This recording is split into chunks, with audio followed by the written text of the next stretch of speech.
1925 онд Женевт хүүхдийн сайн сайхны төлөөх дэлхийн бага хурлын үеэр олон улсын хүүхдийн эрхийг хамгаалах өдрийг анх тунхагсан. Харин манай улсад олон улсын хүүхдийн эрхийг хамгаалах өдрийг 1952 оноос эхлэн 72 дахь жилдээ тэмдэглэж байна. Гэр бүлтэйгээ гадуур зугаалах туртай. Парк орохдоо би аав ээж юм хашдаг ордог байсан шин. Гэр бүлийнхнээсээ бэлэг аваад тэгээд гэр бүлийнхээ гадуур явах.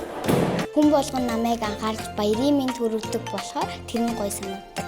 Эцэг нартаа хүүхдийн баярын мэнд хүргэе. Хүүхэд эсрэг минь дамжрах хөгжөг.